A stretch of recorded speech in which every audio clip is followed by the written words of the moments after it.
बिस्मिल्लाहिर्रहमानिर्रहीम, अस्सलाम वालेकुम। आज का हमारा टॉपिक जो है लेक्चर का वो है ग्रुप थ्योरी। ग्रुप थ्योरी के ऊपर हम थोड़ी सी डिस्कशन करेंगे। मैं इस लेक्चर में आपको जो बताना चाह रही हूँ, कुछ ऐसे ग्रुप्स के बारे में इंट्रोडक्शन देना चाह रही हूँ जो ग्रुप्स जो हैं वो साइक्लिक नहीं होते लेकिन उनके जनरेटर्स होते हैं। इस तरह के कुछ ग्रुप्स के बारे में थोड़ा सा इंट्रोडक्शन दूँगी और हम फिर डिटेल से पढ़ेंगे और फिर हमें पता चल जाएगा, क्योंकि साइक्लिक ग्रुप की जो डेफिनेशन होती है कि साइक्लिक ग्रुप ऐसे ग्रुप्स को कहा जाता है जिन ग्रुप्स के सिर्फ एक ही जनरेटर्स होते हैं। फॉर एग्जांपल जी, आपके पास एक ग्रुप है, इसका एक ही जनरेटर है। जब हम साइक्लिक ग्रुप को पढ़ते हैं तो उसमें हम स्पेसिफिकली डेफिनेशन में ये कहते हैं कि a group that has only one generator, ठीक है, जिसका सिर्फ एक ही जनरेटर होता है। जैसे फॉर एग्जांपल इसका जनरेटर ए है, इसका ऑर्डर एन है और ये फाइनाइट साइक्लिक ग्रुप है। अगर आपके पास कोई इन्फिनिट साइक्लिक ग्रुप हो तो उसको इस तरह से लिखा जाता है, जिसमें उसका ऑर्डर तो बताया नहीं गया बिकॉज ऑर्डर इन्फिनिट है, दैट्स वाई, और उसका जनरेटर जो है वो आपके पास बी है। ये है आपके पास ये है जी आपके पास ग्रुप्स, ये साइक्लिक ग्रुप कहलाते हैं। इसमें आप स्पेसिफिकली ये देख लें, ये ऐसे ग्रुप्स होते हैं जिनका एक वक्त में एक ही जनरेटर होता है। अब जैसे मैं आपको एक मिसाल दूं, आपके पास एक ग्रुप है जैसे कि 1 ओमेगा एन ओमेगा स्क्वायर, ये आपके पास ग्रुप है, इसके अंदर 3 एलिमेंट्स हैं। अब अगर इसके जनरेटर की बात करें तो इसका जनरेटर जो है वो ओमेगा इसका जनरेटर हो सकता है। क्यों? क्योंकि ओमेगा की पावर 1, ओमेगा की पावर 2 एंड ओमेगा की पावर 3 जो है वो आपके पास 1 होता है। तो ये ग्रुप के सारे elements 1 omega omega n omega square, ये पूरे का पूरा ओमेगा से स्पैन हो जाता है। इसके अलावा इसका मतलब है एक वक्त में ओमेगा से किसी एक यानी कि एलिमेंट से ये पूरे का पूरा ग्रुप स्पैन हो गया। इसके अलावा कुछ ऐसे भी लिख सकते हैं, इसका जनरेटर जो है, कुछ लोग ऐसे भी लिखते हैं कि इसका जनरेटर जो है वो ओमेगा स्क्वायर है, वो भी गलत नहीं है। जैसे कि पहला ओमेगा स्क्वायर की पावर 1, ओमेगा स्क्वायर की पावर 2 जो कि बनता है ओमेगा 4। अगर इसको और सिंप्लीफाई किया जाए तो ओमेगा 3 तो 1 हो जाएगा, पीछे ओमेगा, बेसिकली ओमेगा 4 का मतलब ओमेगा है। उसके बाद ओमेगा क्यूब ओमेगा स्क्वायर की पावर 3 ये बनती है ओमेगा 6, और इसको सेपरेट किया जाए तो ये आपके पास 1 आएगा। सो आपके पास पहला एलिमेंट ओमेगा स्क्वायर, दूसरा ओमेगा और 1। आपके पास ओमेगा स्क्वायर से भी अगर आप इसको स्पैन करने की कोशिश करते हैं तो पूरे का पूरा आपके पास जी जनरेट हो जाता है। अब आप ये कहेंगे कि आपने अभी तो कहा कि ग्रुप साइक्लिक ग्रुप वो होता है जिसका एक ही जनरेटर होता है, तो हाउ इज़ इट पॉसिबल कि एक ही साइक्लिक ग्रुप है और उसके 2 जनरेटर्स हैं? देखिए, आप इस बात पर गौर करें, एक वक्त में एक जनरेटर है। जैसे इस वक्त अगर मैं ये वाला केस कंसिडर करूं तो इस वक्त सिर्फ एक अकेला एलिमेंट पूरे के पूरे ग्रुप को स्पैन कर रहा है, ठीक है। और इस वक्त अगर मैं ओमेगा स्क्वायर को जनरेटर कंसिडर करूं तो अकेला ओमेगा स्क्वायर ही इनफ है पूरे के पूरे ग्रुप को स्पैन करने के लिए। ये बात याद रखें। आपके पास इस तरह के इसका मतलब ये नहीं है कि एक ग्रुप के एक से ज़्यादा जनरेटर्स नहीं हो सकते हैं। जैसे इस वक्त अगर मैं इस ग्रुप की बात करूं तो ओमेगा भी इसका जनरेटर है और ओमेगा स्क्वायर भी इसके जनरेटर का कैरेक्टर सेटिस्फाई कर रहा है। लेकिन एक वक्त में ये अकेले ही एलिमेंट्स, अलग अलग एलिमेंट्स पूरे के पूरे ग्रुप को स्पैन करते हैं। अब ये जो आपके पास सामने S3 लिखा हुआ है, S3 is not cyclic, because देखेंगे मैंने जनरेटर वाली जो है वो नोटेशन में लिखा हुआ है, इसके अंदर 2 एलिमेंट्स हैं। अब आप कहेंगे कि यहाँ पे भी तो 2 एलिमेंट थे, बट ये दोनों अलग अलग थे। देखिए, ये S3 का एक सेट है, ग्रुप है, जिसके अंदर इसको कहते हैं symmetric group of order of degree 3 and order 6। इसके अंदर 6 एलिमेंट्स होते हैं। ये 6 एलिमेंट्स अगर आप इनके ऊपर गौर करें तो इसमें आपको A और B नज़र आ रहे हैं, दोनों नज़र आ रहे हैं। तो ये पूरे का पूरा जो 6 एलिमेंट्स हैं ये स्पैन नहीं हो सकते एक वक्त में सिर्फ एक एलिमेंट से, सिर्फ एक जनरेटर से। इसको स्पैन करने के लिए मुझे ए की भी एक वक्त में ज़रूरत पड़ेगी और बी की भी ज़रूरत पड़ेगी। एट अ टाइम दोनों मौजूद होंगे तो आपका ये S3 स्पैन होगा। तो ये केस आपके इससे डिफरेंट है ना। आपको इसमें आपको एक वक्त में सिर्फ एक ही एलिमेंट की ज़रूरत है, लेकिन वहाँ पे एक वक्त में एक से ज़्यादा एलिमेंट्स की ज़रूरत होती है मुझे S3 को स्पैन करने के लिए। तो ऐसे सेट्स या ऐसे ग्रुप्स जिनको एक वक्त में एक से ज़्यादा एलिमेंट्स की ज़रूरत होती है एज अ जनरेटर स्पैन करने के लिए, तो वो ग्रुप जो हैं वो साइक्लिक ग्रुप नहीं होते हैं, ठीक है। ये बात याद रखिएगा। साइक्लिक ग्रुप इस वक्त ये वाला सेट है, ये वाला सेट हो सकता है, ये वाला सेट हो सकता है, ये आपके पास साइक्लिक ग्रुप है। इसके अलावा आपके पास साइक्लिक ग्रुप वो नहीं है।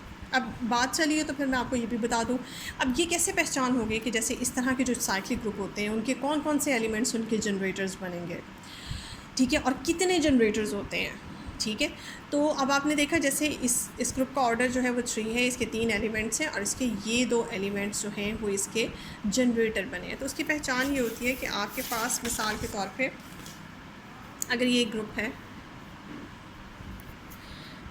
जी ये ग्रुप लिखा हुआ है और इसका ऑर्डर n है फॉर एग्ज़ाम्पल, या ऑर्डर 10 कर लेते हैं, a की पावर 1, a की पावर 2, a की पावर 3, पावर 4, a की पावर 5, चलिए a की पावर 6 कर लेते हैं, 6 ऑर्डर कर लेते हैं। ग्रुप का ऑर्डर जो है आपके पास 6 है। अब इसके एलिमेंट्स, अब जो मुझे साफ नज़र आ रहा है कि इसका जो जनरेटर है वो a है, a इसका जनरेटर है, ठीक है, सच दैट कि a की पावर 6 लेने से आपके पास e आता है, एन की आइडेंटिटी आता है। एक ऑर्डर भी 6 है और ग्रुप का ऑर्डर भी आपके पास 6 है। ए तो इसका एक जनरेटर है। और कौन से इसके जनरेटर्स होंगे और कौन से मैं आपको बताती हूँ, आप इसको जाके चेक भी कर सकते हैं। इसके अलावा यही जो ग्रुप है आपका, इससे भी स्पैन हो सकता है, ए की पावर 5 से भी स्पैन हो सकता है, ठीक है। इसके अलावा ये देखें, आपका ये जो ग्रुप ए से स्पैन हो रहा है वही ग्रुप ए की पावर 5 से भी स्पैन हो सकता है।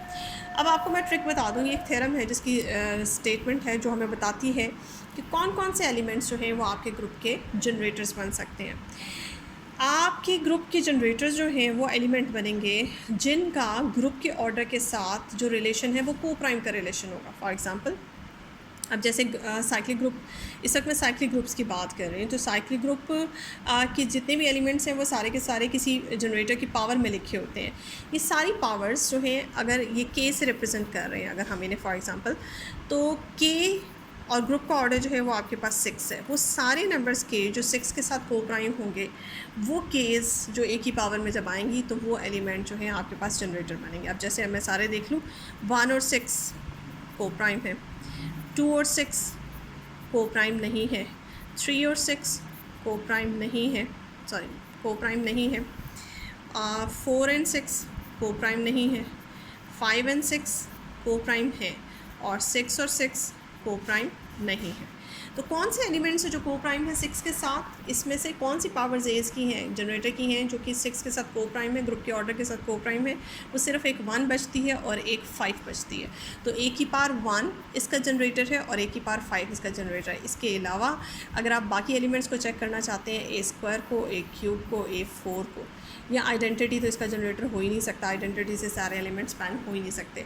तो ये जो 3 एलिमेंट्स अगर आप इनसे स्पैन करने की कोशिश करेंगे तो आपका ये ग्रुप स्पैन नहीं होगा। जैसे मैं करके भी दिखा दूँ, अगर आप कोशिश करते हैं कि आप इसे ए स्क्वायर से स्पैन करें इस वाले ग्रुप को, तो पहला एलिमेंट आएगा आपके पास ए स्क्वायर, दूसरा आएगा ए स्क्वायर की पावर 2, फिर आएगा ए स्क्वायर की पावर 3, ए स्क्वायर की पावर 4, ए स्क्वायर की पावर 5 एंड ए स्क्वायर की पावर 6। तो जब आप इसे खोलते हैं तो आपके पास पहला एलिमेंट ए स्क्वायर, दूसरा एलिमेंट ए 4, फिर ए 6, ए 6 का मतलब है 1, फिर ए 8, 8 का मतलब है ए स्क्वायर, जब आप उसे ए 6 को 1 कर देंगे बीच में और ए स्क्वायर पीछे बचेगा, ए 10, ए 10 का मतलब है ए 4 और ए 12 का मतलब अगेन आपके पास ई आ गया, इसका मतलब भी ई है, इसका मतलब भी ई है। ये देखिए रिपीट हो गया एलिमेंट, ई आ गया, ए स्क्वायर आ गया, ए 4 आ गया, ए 4 भी आपका रिपीट हो गया, ए स्क्वायर आ गया, ए स्क्वायर भी आपका रिपीट हो गया, ए 4 भी रिपीट हो गया, ई भी रिपीट हो गया, ए 3 किधर है, ए 5 किधर है, इसके अंदर ना ए 5 आया ना, तो क्यों? क्योंकि आप इसे स्पैन करने चली थी ए स्क्वायर से।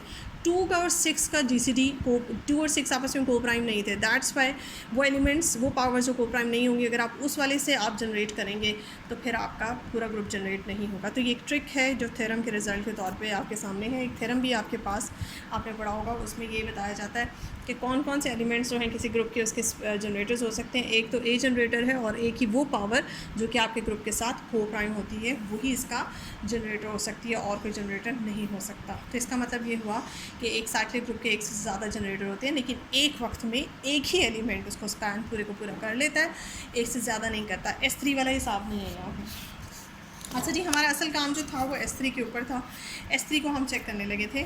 तो S3 के साथ क्या है, S3 में दोबारा लिख दूँ आपके पास, ये है जी आपके पास S3 में दोबारा लिख दिया है। S3 के अंदर ये बात याद रखिएगा, जितने भी इस तरह के SN ग्रुप्स होते हैं, SN ग्रुप्स, ये सिमेट्रिक ग्रुप्स हम आगे जाके पढ़ेंगे, आगे हमारा टॉपिक है, लेकिन फ़िलहाल मैं आपको इतना बता दूं कि इन्हें कहते हैं सिमेट्रिक ग्रुप, और इनकी जो सबस्क्रिप्ट में नंबर लिखा होता है वो इनकी डिग्री होता है। These are called the symmetric group of degree n, और इनका जो ऑर्डर होता है वो n फैक्टोरियल होता है। तो SN का जो ऑर्डर है वो n, किसी ग्रुप का ऑर्डर जो है इस तरह से लिखा जाता है बार्स डाल के। तो SN जो सिमेट्रिक ग्रुप्स हैं, इनके ऑर्डर्स को n फैक्टोरियल से रिप्रेजेंट किया जाता है, और इनकी जो डिग्री है वो इनके सबस्क्रिप्ट में लिखी होती है। ये आपके पास सिमेट्रिक ग्रुप कहलाते हैं। इनके बारे में और डिटेल आगे जाके पढ़ेंगे। सिमेट्रिक ग्रुप्स हैं ऑफ डिग्री n, इनका ऑर्डर n फैक्टोरियल। अब n की जगह कुछ भी हो सकता है, जैसे कि यहाँ पे n की जगह 3 है, तो ये सिमेट्रिक ग्रुप ऑफ डिग्री 3, और इसका ऑर्डर कितना है 3 फैक्टोरियल। 3 फैक्टोरियल बनता है 6, जो कि आपके सामने इसके एलिमेंट्स 6 एलिमेंट्स मैंने लिखे हुए हैं। अब ये देखिए, इसको जनरेटिंग फॉर्म में भी इसकी दूसरी शेप भी मैंने लिखी हुई है, A और B से एट अ टाइम जनरेट हो रहा है। This is not a cyclic group because इसके 2 जनरेटर्स हैं एक वक्त में। उन जनरेटर्स की कुछ फैक्ट्स आपको इस तरह के जो ग्रुप होंगे जो 2 या 3 जनरेटर्स रखते हैं, उनके फैक्ट्स साथ में, उनकी एलिमेंट्स की प्रॉपर्टीज़, उनके जनरेटर्स की प्रॉपर्टीज़ साथ में ज़रूर आपको दी होंगी। जैसे कि जो पहला जनरेटर A है, उसकी प्रॉपर्टी ये है कि उसकी पावर में 3 लिया जाए तो E है, यानी कि इसका मतलब ये होगा कि A का ऑर्डर 3 है, और B जो दूसरा जनरेटर है उसका ऑर्डर क्या है 2 है, और जब A और B को मल्टीप्लाई करके नया एलिमेंट जो बनता है उसका ऑर्डर भी 2 है। तो इसको खोलेंगे कैसे, इसके तरीक़ेकार ये होगा, मैं आपको बता देती हूँ, और फिर इस तरह की और भी एग्जांपल्स करेंगे ताकि ये चीज़ हमें अच्छी तरह से मेमोराइज हो जाए। सबसे पहला आपने जनरेटर लिया A, और A को खोला, वहाँ तक खोला जहाँ तक उसकी पावर आ जाती है। तो जनरेटर से जैसे हम स्पैन करते हैं अपने साइक्लिक ग्रुप, वैसे ही हम स्पैन करेंगे A की पावर 1, A की पावर 2, और फिर A की पावर 3, और A की पावर 3 का आंसर आपके पास लिखा हुआ है E, आइडेंटिटी। ये आइडेंटिटी बन जाता है, और इसके बाद इसकी हायर पावर्स लेने का कोई फ़ायदा नहीं, यही एलिमेंट रिपीट होते जाएंगे। जैसे कि साइक्लिक ग्रुप में हम वहाँ तक चलते हैं जहाँ तक कि आपके उस एलिमेंट का ऑर्डर आ जाता है, उसके बाद हम आगे नहीं चलते। अब दूसरा जनरेटर पकड़ेंगे। दूसरा जनरेटर आपके पास B की पावर 1 और B की पावर 2। B की पार्ट 2 आपके पास E आ जाएगा। एक आइडेंटिटी पहली पड़ी हुई, एक और आइडेंटिटी आ जाएगी, तो रेपिटेशन हो जाएगा, तो इसलिए मैं वो एलिमेंट इग्नोर कर रही हूँ। उसके बाद 3 एलिमेंट ये हो गए 1 2 3, और चौथा एलिमेंट ये है आपके पास। ठीक है, तो अब क्या करना है आपने अब यही एलिमेंट्स जो लिखे हुए हैं इनको आपस में मल्टीप्लाई करना है। मल्टीप्लाई करने के लिए डायरेक्शन आप ये सोच रहे होंगे क्या पहले B लिखा जाए, और क्योंकि आप आम नंबर्स को मल्टीप्लाई कर रहे हो तो कोई फ़र्क नहीं पड़ता B पहले लिख लें या A पहले लिखें। यहाँ हम बैठे हुए ग्रुप्स में आपको पता है कि हर ग्रुप अबेलियन ग्रुप नहीं होता, यानी कि हर ग्रुप जो है, किसी भी ग्रुप के अंदर आपके पास AB का मतलब BA नहीं होता, BA का मतलब AB नहीं होता। तो इसमें आपने इस चीज़ का बहुत ख्याल रखना है कि पहले A लिखा है या पहले B लिखा है।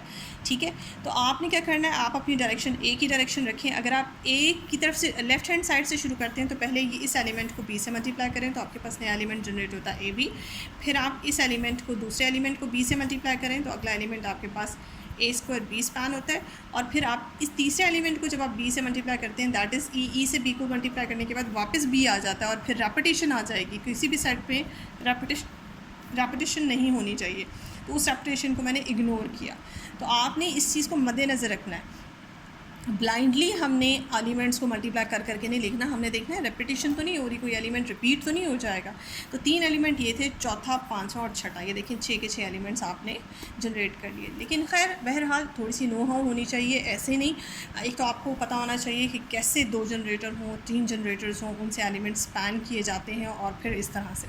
अब किसी के जहन में आता है नहीं जी मैंने A को पहले मल्टीप्लाई नहीं करना और मैंने पहले B रखना है, मैंने AB किया, A² B किया, जी हमने ऐसे नहीं करना, मैंने इसको मल्टीप्लाई करना है। तो आप करा लें, B को E से मल्टीप्लाई करेंगे वापस B आएगा, तो वो नहीं लिखूँगी। B को A² से मल्टीप्लाई करा लें, और फिर B को A से मल्टीप्लाई करा लें। ठीक है, इट्स ओके, ये भी ठीक है, ये भी ठीक है। लेकिन अगर एक बंदा कहता है नहीं जी पहले A को B से मल्टीप्लाई कराया और फिर B को भी A से मल्टीप्लाई करा के, जैसे मैंने इसमें BA² BA लिखा, अब आप इस पर AB भी लिखें, A² B भी लिखें, वो तो 8 एलिमेंट हो जाएंगे। तो ये डायरेक्शन, और S3 के अंदर तो होते ही, अकॉर्डिंग टू द रूल जो मैंने आपको रूल बताया, S3 के अंदर तो होते ही 6 एलिमेंट्स हैं, तो वो तो आप 8 कर लेंगी, वो तो आप गलत हो जाएगा। तो आपने, अगर आप इस उसूल को ब्रेक करेंगी, इस रूल को तोड़ेंगी, तो फिर आपका सेट भी ख़राब हो जाएगा, ग्रुप ख़राब हो जाएगा। जैसे रूल क्या था, अगर आपने सारे एस लेफ़्ट हैंड साइड से चल रही हैं तो एस को पहले रखें और बी को बाद में रखें और मल्टीप्लाई करें। और अगर नहीं बी को पहले रखना है तो फिर उसी को पहले रखिए, एज़ को मल्टीप्लाई करें, तो आपका कभी भी total number of set disturb नहीं होगा, order of the group disturb नहीं होगा। लेकिन अगर आप चाहती हैं कि दोनों डायरेक्शंस को कर लें तो वो नॉट पॉसिबल। अभी मैं आपको कुछ फैक्ट्स इसके बारे में बताऊंगी, उस फैक्ट से आपको पता चलेगा कि अगर कोई, ये जो सेट भी मैं लिख देती हूँ, जो गलत सेट है वो भी मैं आपको लिख देती हूँ, A square A cube E, B A B A square B, और बी ए स्क्वायर। अगर एक बंदा चाहता है इस तरह लिखे जो कि रॉन्ग है।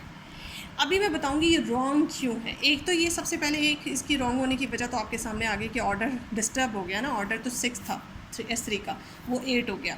एक और फैक्ट आपके सामने आएगा जो आपको पता चलेगा कि आपने इसमें क्या गलती की है। ये देखिए, अब नॉर्मली होना कैसे है कि आगे जाके और बहुत तरीक़ों से हमने इस सेट को लेना है और डील करना है इसके साथ। तो उसमें ये देखें, ये जो प्रॉपर्टी दी होगी ना अक्सर आपके पास ग्रुप के अंदर, इस तरह के ग्रुप्स जिनके 2 ऑर्डर्स होते हैं, 2 जनरेटर्स होते हैं, उनके अंदर जो दोनों जनरेटर्स को मल्टीप्लाई करके जो एक नया एलिमेंट बनता है, उस एलिमेंट का ऑर्डर उसने दिया हुआ है स्क्वायर। इस वाली बात को, इस नए एलिमेंट के ऑर्डर को यूटिलाइज़ करके हम बहुत से फैक्ट्स इस सेट के एलिमेंट्स के बारे में जान सकते हैं। वो फैक्ट्स क्या हैं? जैसे उसने कहा हुआ है कि ए बी का स्क्वायर ई है। इसका एक मतलब तो ये निकलता है कि ऑर्डर ऑफ ए बी जो है वो 2 है, इस एलिमेंट का ऑर्डर जो है वो 2 है। दूसरा फैक्ट, इस एलिमेंट को मैं ऐसे भी लिख सकती हूँ। देखिए, मैं इसको ऐसे लिख सकती हूँ, ए बी 2 टाइम्स लिखती हैं ना, a b into a b, आपके पास आंसर में आइडेंटिटी आ जाती है। उसके बाद आप क्या करें, आप इस पर आप इसको 2 टाइम लिख लिया। उसके बाद आप इसमें अगर आप चाहते हैं, जैसे मैं चाहती हूँ इस वक्त आपको बताना कि बी ए का मतलब क्या है, बी और ए को एज इट इज़ रख लें, इधर ए लिखा हुआ है इधर बी लिखा हुआ है। अब सिर्फ मैं बी ए की वैल्यू फाइंड आउट करना चाहती हूँ, तो आप ऐसा करें, इस इक्वेशन में प्री मल्टीप्लाई करें ए से ताकि ए यहाँ से ख़त्म हो जाए, और पोस्ट मल्टीप्लाई करें बी इन्वर्स से ताकि बी इन्वर्स यहाँ पे ख़त्म हो जाए। तो यहाँ आंसर ई आएगा और ये आंसर बी। चूँकि लेफ़्ट पे आपने ये काम किया इसलिए आपने राइट पे भी आपने ये काम करना है, ठीक है। अगले स्टेप में आपके पास बी ए आ जाता है, और ये भी आपस में ई से मल्टीप्लाई होने के बाद आपके पास आंसर में आता है A inverse B inverse. Now what is A inverse, what is B inverse? आप कहेंगे कि ये तो हमें नहीं पता कि ए इन्वर्स का क्या मतलब है, ए इन्वर्स की वैल्यू क्या है या बी इन्वर्स की वैल्यू क्या है। तो सब कुछ आपके सामने दिया हुआ है। देखिए, उसने अपने क्वेश्चन की स्टेटमेंट में आपको बताया एक ऑर्डर है 3, ये देखिए मैं साइड पर कर रही हूँ, एक ऑर्डर से आपको 3 बताया हुआ है, ठीक है। तो ए इन्वर्स की वैल्यू आप यहाँ से फाइंड कर सकते हैं, या आपके पास ए स्क्वायर आ जाएगा। ए इन्वर्स क्या निकला, ए स्क्वायर, कि ए इन्वर्स को, ए स्क्वायर को ए से मल्टीप्लाई किया जाए तो आपके पास आंसर में ई आता है ना। तो ए स्क्वायर और ए स्क्वायर और ए आपस में, ए स्क्वायर और ए क्यूब आपस में एक दूसरे के जो है ना वो इन्वर्सेस हैं। तो आप A3 का जब इन्वर्स फाइंड आउट करती हैं तो A3 का जो इन्वर्स है आपके पास ए स्क्वायर निकलता है। सॉरी, A3 का इन्वर्स नहीं, आपके पास ए का इन्वर्स जो है वो ए स्क्वायर निकलता है, क्योंकि आप ए को ए स्क्वायर से मल्टीप्लाई करेंगी। ये देखें, ए को आप ए स्क्वायर से मल्टीप्लाई करें तो आंसर में A3 आता है और A3 है। तो ये दोनों जो हैं वो एक दूसरे के इन्वर्सेस हैं। अब ये दोनों एक दूसरे की इन्वर्सेस होगी तो ए इन्वर्स की जगह मैं क्या वैल्यू इसकी लिखूंगी, ए इन्वर्स की जगह मैं ए स्क्वायर लिखूंगी, और बी इन्वर्स, अगर आप बी इन्वर्स निकालें तो ये देखें जिस नंबर का ऑर्डर 2 होता है, ये आप छोटा सा एक थ्योरम है जो आप ग्रुप थ्योरी में डेफिनेटली पढ़ चुके हैं, जिस भी नंबर का ऑर्डर 2 होता है वो सेल्फ इन्वर्स होता है, ये बात आपको पता है। अब यहाँ से निकाल भी लेते हैं कि अगर बी स्क्वायर ई है तो आप इसे बी इन्वर्स से दोनों तरफ मल्टीप्लाई करें तो आपके पास बी आ जाएगा। ये देखें, जिस नंबर का ऑर्डर बी 2 होता है वो नंबर जो है वो सेल्फ इन्वर्स होता है। तो आपका बी जो है वो ऑब्वियसली सेल्फ इन्वर्स था, यानी कि बी इन्वर्स का मतलब बी ही है। अब आप ये देखें कि यहाँ से जो वैल्यू निकली है ना, ये वो वैल्यू है या ये वो इन्फॉर्मेशन है जो मैं आपको कह रही थी कि ये आपका सेट रॉन्ग है। ये क्यों रॉन्ग है? आपने सेट इसलिए रॉन्ग आपका ये है कि देखें, ये एलिमेंट 3 एलिमेंट तो ठीक है, ये 4 ए बी बनाया ठीक है, ए स्क्वायर बनाया ठीक है, बी ए डालने की ज़रूरत नहीं थी, डायरेक्शन रिवर्स करने की ज़रूरत नहीं थी। क्यों? क्योंकि बी ए का क्या मतलब है, ए स्क्वायर बी। ये जो एलिमेंट लिखा हुआ है और ये जो एलिमेंट लिखा हुआ है, ये दोनों एलिमेंट एक्चुअली में बराबर हैं। तो ये एलिमेंट रिपीट हो गया ना। बज़ाहिर तो शक्ल ऐसे लग रही है कि बी ए एक मुख्तलिफ चीज़, मुख्तलिफ नंबर है, ए स्क्वायर बी एक मुख्तलिफ नंबर है, लेकिन यहाँ से हमने फैक्ट्स डिस्कवर किए। तो मैं इस बी ए की वैल्यू मैंने निकाली, इस बी ए की वैल्यू निकालने के बाद पता चला कि आपका ये बी ए जो है वो वही वैल्यू रखता है जो ए स्क्वायर बी है। तो अब इसलिए मुझे इसे लिखने की ज़रूरत नहीं थी। अब साथ ही बी ए स्क्वायर जो मैंने एक्स्ट्रा लिखा है उसकी वैल्यू भी फाइंड आउट करती हूँ। इसी वैल्यू से इसी वैल्यू को एक्सटेंड करूँगी, यूज़ करूँगी। जैसे मैंने लिखा हुआ है b a is equal to a square b, A square b. तो मुझे अब क्या फाइंड करना है, मुझे फाइंड आउट करना है बी ए स्क्वायर की वैल्यू। इसमें बी ए को ए से मल्टीप्लाई किया राइट साइड से, ये बन गया बी ए स्क्वायर, ये बन गया ए स्क्वायर बी ए। अच्छा जी, उसके बाद इसको ऐसे कर लिया सेपरेट। अभी बी ए की वैल्यू आपने पीछे निकाली है, ए स्क्वायर बी, ये बन गया ए फोर बी, जिसमें से ए थ्री तो ई बन जाता है और आपके पास ए बी।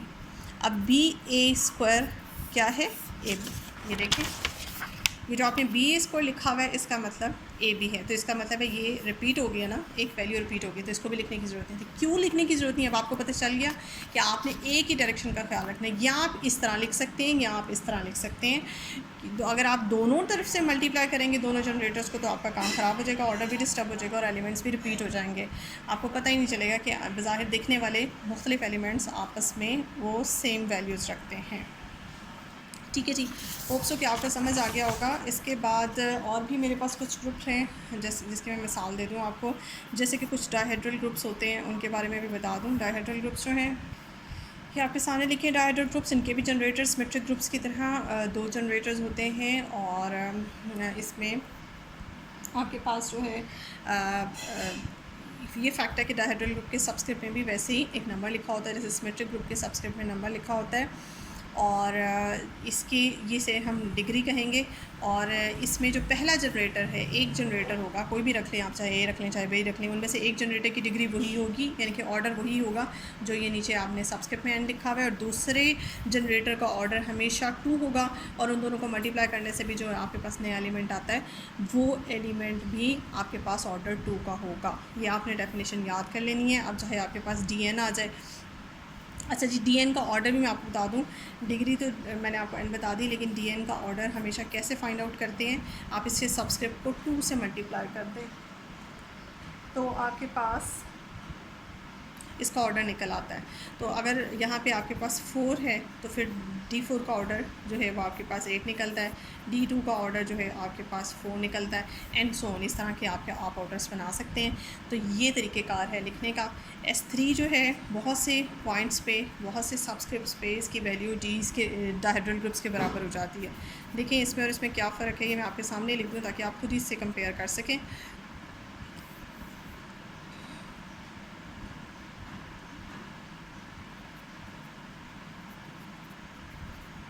जैसे मैंने आपके सामने ये लिखा था।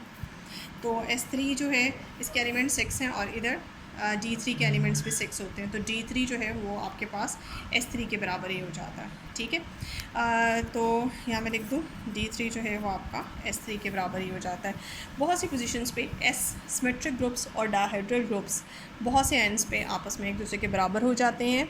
और इनकी प्रॉपर्टी आपके सामने ये लिखी हुई है, ये इसकी डिफाइनिंग बिहेवियर है। इसके भी 2 जनरेटर्स होते हैं, और इसमें मैं जब इसे खोलूँगी फॉर एग्ज़ाम्पल, तो जैसे आपके पास D3 है, तो मैं अगर इसे D4 को खोल लेते हैं, D4 है, अगर मैं इसे खोलती हूँ तो यहाँ पे जाएगा ए का order 4, A square, A cube, A4 का मतलब है E, दूसरा एलिमेंट बी के पार्ट 2 अगेन E, फिर ए स्क्वायर बी, ए क्यूब बी। तो टोटल एलिमेंट 1 2 3 4 5 6 7 8। ये देखिए आपके पास 8 एलिमेंट जनरेट हुए। इससे मैंने तरतीब ए की रखी है, ए इसको पहले रखा और बी इसको बाद में रखा है। आप 20 को पहले रख के ए इसको बाद में भी रख सकती हैं। तो ये डायहेड्रल ग्रुप्स थे हमारे पास, ये हमारे पास सिमेट्रिक ग्रुप था। इसके अलावा एक और हमारे पास ग्रुप है क्लाइंस 4 ग्रुप, जो बहुत ज़्यादा बाय नेम आता है, क्लाइंस 4 ग्रुप। इसकी जो रिप्रेजेंटेशन है अक्सर आपको उन बुक्स में नज़र आएगी, V4 से रिप्रेजेंट किया होता है। क्लाइंस 4 ग्रुप जो है इसके अंदर 4 एलिमेंट होते हैं। इसके अंदर जो एलिमेंट हैं वो 4 होते हैं, और वो कौन कौन से एलिमेंट्स होते हैं उसकी रिप्रेजेंटेशन भी मैं आपको बता दूँ। एक एलिमेंट ए होता है, एक बी होता है, एक ई होता है, और एक आपके पास एलिमेंट ए बी होता है। और जनरेटर फॉर्म में जो इसकी रिप्रेजेंटेशन है ये भी 2 जनरेटर से जनरेट हो रहा था। ये साइक्लिक नहीं है क्योंकि इसके 2 जनरेटर्स हैं, ए का ऑर्डर भी 2 है और बी का ऑर्डर भी 2 है, और इसमें ए बी का ऑर्डर भी 2 ही है। तो जब आप इसे स्पैन करते हैं, पहला एलिमेंट ए स्क्वायर का मतलब ई, फिर बी स्क्वायर का मतलब अगेन ई, बी स्क्वायर नहीं लिखते, फिर ए को बी से मल्टीप्लाई करते हैं एंड सो ऑन, ये आपके पास क्लाइंस 4 ग्रुप बन जाता है। तो मैंने आपको मिसालें दी, सिमेट्रिक ग्रुप्स का एक सेट होता है और एक डायहेड्रल ग्रुप्स का सेट होता है, और एक मैंने आपको क्लाइंस 4 ग्रुप बता दिया जिसके 2 जनरेटर्स होते हैं। इसके अलावा इससे पहले हम वो भी पढ़ चुके हैं क्वार्टेनियंस के ग्रुप। क्वार्टेनियंस के ग्रुप को हमने ये शेप पढ़ी हुई है, हाँ, क्वार्टेनियंस का ग्रुप है, हमने इसको ऐसे पढ़ा हुआ है +-1 +-i +-j एंड +-k। आपका पूरा ये जो है ये किसी एक जनरेटर से जनरेट नहीं हो सकता, इसलिए आपका क्वार्टेनियंस का ग्रुप जो है वो साइक्लिक ग्रुप नहीं है। इसके भी 2 जनरेटर्स होते हैं, और वो कौन कौन से 2 जनरेटर्स होते हैं मैं आपको इसी फॉर्म में बता दूँ। इसके 2 जनरेटर्स होते हैं आपके पास, मिसाल के तौर पर एक आप आई कर लें इसका जनरेटर, एक आप जे कर लें, ठीक है। और आई का ऑर्डर आपको पता है 4 है, और जे का ऑर्डर भी आपके पास 4 होता है।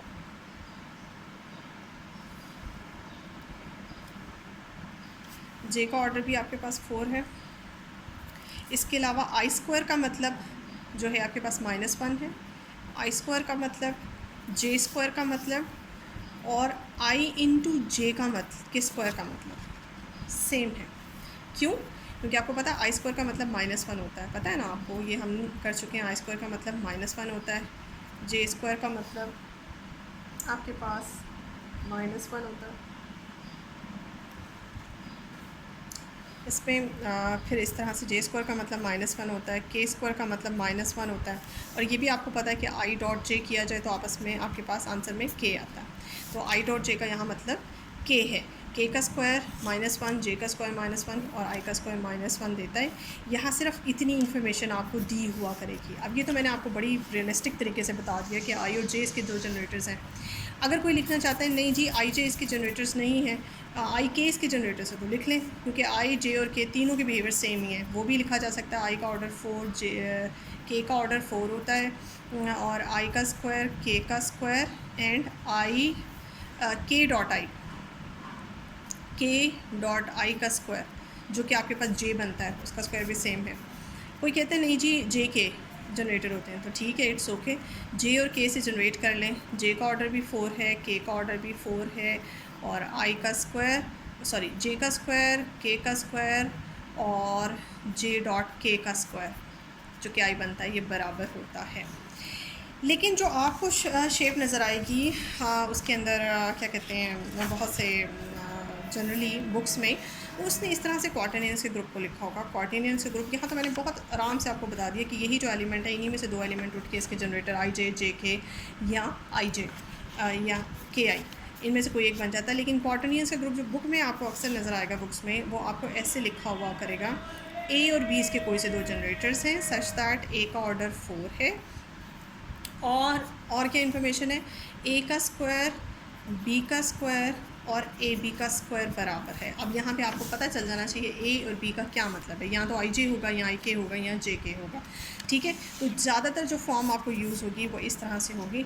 अगर आप चाहें तो ये मैंने आपके सामने लिख लिया, आप इसे खोलें, खोल के ये ऊपर वाला सेट ही आएगा, इन तीनों को खोल के ऊपर वाला सेट ही आएगा। तो तीनों में से कोई भी एक अगर कोई एक्सेप्ट कर लेता है तो ठीक है, इसको खोलें तो भी इस तरह का सेट आएगा, लेकिन वो आई जे के की फॉर्म में नहीं आएगा। कुछ इस तरह से, जब मैं इसको खोलती हूँ, मैं आपको खोल के भी दिखा देती हूँ कि जैसे ये क्वार्टेनियंस का सेट है, A B such that A4 ई है, बी स्क्वायर ई है, और सॉरी B4 भी ई है, A square B square A B square बराबर, ठीक है जी।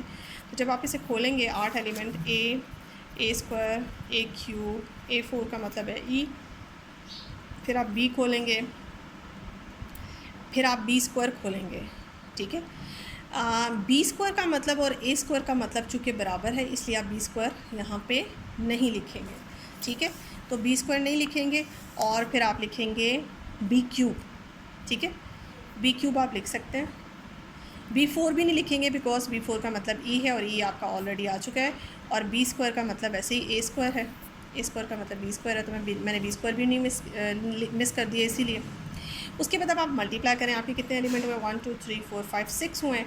अब आप मल्टीप्लाई करें, अब आपके पास मल्टीप्लाई करने के बाद आपके पास आएगा एक एलिमेंट ए बी, और अब ये आपके सामने है क्वार्टिलियंस का। इसकी ये शेप जैसे मैंने आपको बताई ये लिखी होगी A square, A cube, A four and so on, और उसके बाद बी आएगा, और फिर बी स्क्वायर का मतलब वापस आपके पास वही है जो ए स्क्वायर का मतलब है, तो इसलिए आपने बी स्क्वायर नहीं लिखा, आपने बी क्यूब लिखा, और उसके बाद आपने फिर ए बी लिखा और आपने ए क्यूब बी लिखा। अब आपको यहाँ से कैसे पता चलेगा, जैसे मिसाल के तौर पे मैंने अभी आपको बताया कि आई और जे का मतलब ए और बी का मतलब अगर आप आई और जे कंसिडर कर लें तो ये आई है, आई स्क्वायर का मतलब -1 है, आई क्यूब का मतलब -i है, ए फोर का मतलब क्या है, आई फोर का मतलब है 1। ये है जे, और जे क्यूब स्क्वायर नहीं लिखा, वो रिपीट हो जाना था, बी क्यूब लिखा मैंने, तो जे क्यूब का मतलब -j होता है। आई को जे से मल्टीप्लाई, ए को बी से मल्टीप्लाई किया मीन्स आई को जे से मल्टीप्लाई किया तो आपके पास के आता है, और एक क्यूब का मतलब था -i को जब बी यानी कि जे से मल्टीप्लाई किया तो माइनस किया जाता है। आप देखें आपके पास 8 के 8 एलिमेंट्स कंप्लीट हो गए हैं। तो थोड़ी सी नो हाउ आपको इस तरह से भी होनी चाहिए, आपको नहीं पता चलेगा कि मुझे किसको मल्टीप्लाई करना चाहिए और किसको नहीं मल्टीप्लाई करना चाहिए। तो यहाँ से भी आपको जैसे ये वाला फैक्ट है कि ए बी का स्क्वायर यहाँ पे आपके पास जो है वो ई है, सॉरी ए बी का स्क्वायर जो है वो आपके पास ई नहीं है, सॉरी ए बी का स्क्वायर आपके पास ई नहीं है, ए बी का स्क्वायर आपके पास जो है वो बी स्क्वायर के बराबर है, तो इसलिए, और इसी तरह से ए स्क्वायर आपके पास बी स्क्वायर के बराबर है। तो जहाँ कहीं बी स्क्वायर आ रहा होगा, ए स्क्वायर अगर आप ऑलरेडी लिख चुके हैं तो आप बी स्क्वायर नहीं लिखेंगे, और अगर आप बी स्क्वायर लिख चुके हैं तो आपने ए बी स्क्वायर नहीं लिखना, ठीक है। यानी कि आपने अगर आपने ए स्क्वायर लिख लिया तो ना आप बी स्क्वायर लिखेंगी ना आप ए बी का होल स्क्वायर लिखेंगे, क्योंकि ये एलिमेंट सेम ही है, तीनों एलिमेंट सेम है। तो वन टाइम अगर ए स्क्वायर लिख लिया तो बाकी दो एलिमेंट लिखने की ज़रूरत नहीं है। उसके बाद आपने ये देखा, इसीलिए मैंने ए स्क्वायर लिखा तो मैंने बी स्क्वायर नहीं लिखा। उसके बाद आपके पास है ए क्यूब, ए क्यूब का आंसर जो है वो आपने बी क्यूब की फॉर्म में लिखा, और बी फोर नहीं लिखा, बी फोर का आंसर आपके पास जो है वो जैसे कि आपको पता है वो बी ई आता है, इसलिए आपने बी फोर स्किप कर दिया। फिर ए बी आपने लिख लिया, आपने ए स्क्वायर बी नहीं लिखा, क्योंकि ए स्क्वायर बी का मतलब यहाँ पे अगर ये आई है और ये जे है -j हो जाना था, जो कि -j आपके पास ऑलरेडी है, यानी कि ए स्क्वायर बी मैंने नहीं लिखा क्योंकि मेरा ए स्क्वायर बी का आंसर वही है जो बी क्यूब का आंसर है, ठीक है जी। जो ए स्क्वायर बी का आंसर जो है वो वही है जो बी क्यूब का आंसर है, इसलिए मैंने ए स्क्वायर बी भी स्किप कर। अच्छा जी, आपने यहाँ देखा कि ए स्क्वायर बी का आंसर और बी क्यूब का आंसर बराबर था, इसलिए मैंने दोनों में से किसी एक चीज़ को सेलेक्ट किया, बी क्यूब लिखा और ए क्यूब बी, ए स्क्वायर बी नहीं लिखा। ए स्क्वायर बी का मतलब अगर ए को आई और बी को जे लेट किया जाए तो ए स्क्वायर बी का मतलब जो है वो के निकलता है, तो बी क्यूब का मतलब भी के बनता है। और इस तरह से क्यों मुझे पता चला, क्योंकि ये जो फैक्ट है ए बी का होल स्क्वायर, ये जो गिवन डेफिनेशन होती है डिफाइनिंग बिहेवियर आपके सेट का होता है, इसमें मैंने इस इन्फॉर्मेशन को इस्तेमाल किया। ए बी का होल स्क्वायर बी स्क्वायर के बराबर है, इसको इस तरह से 2 टाइम्स लिखा। उसके बाद ए बी को सेपरेट रख के बाकी सब चीज़ों को इधर शिफ्ट किया, इन्वर्स की फॉर्म में आ गए। ए इन्वर्स इस तरह से आप ये वाली जो इन्फॉर्मेशन हैं इसको इस्तेमाल कर सकते हैं। इन इन्फॉर्मेशन को अब आपको पता चल जाएगा कि मैंने बीच में कुछ एलिमेंट्स जो स्किप किए हैं, जैसे तरतीब में ए square, A cube, A four, B square क्यों स्किप किया, क्योंकि बी फोर जो है बी स्क्वायर जो है वो ए स्क्वायर के बराबर है, फिर मैंने बी क्यूब लिख दिया। और फिर बी फोर स्किप इसलिए किया क्योंकि वो ई के बराबर है। उसके बाद ए बी लिखा, उसके बाद मैंने ए स्क्वायर बी, आपको कहीं नज़र नहीं आ रहा होगा वो क्यों बराबर है, क्यों नहीं लिखा, वो इनमें से किसी एक के बराबर होगा, और फिर मैंने ए स्क्वायर ए क्यूब बी लिख दिया, ठीक है। तो ये एलिमेंट्स ये जो इन्फॉर्मेशन हैं, ये जो इन्फॉर्मेशन है, ये इन्फॉर्मेशन आपको बताएगी। आप इस तरह से बिल्कुल वैसे जैसे कि पहले हमने कैलकुलेशन की थी S3 के अंदर, इसी तरह से यहाँ पे भी कैलकुलेशन कर सकते हैं। तो ये 2-4 एग्जांपल्स थी जो मैं आपको बताना चाह रही थी। हैंस होप्स हो कि आपको समझ आ गई होगी कि इस तरह के सेट्स ग्रुप्स जो कि 2 जनरेटर से स्पैन हो रहे होते हैं, आप उन्हें कैसे खोल सकते हैं, उनके एलिमेंट्स की प्रॉपर्टीज़ कैसे चेक कर सकते हैं। होप्स को आपको काफ़ी क्लियर हो गया होगा। ये वीडियो देखने के बाद प्लीज़ अपने कमेंट्स ज़रूर दें। Thank you so much.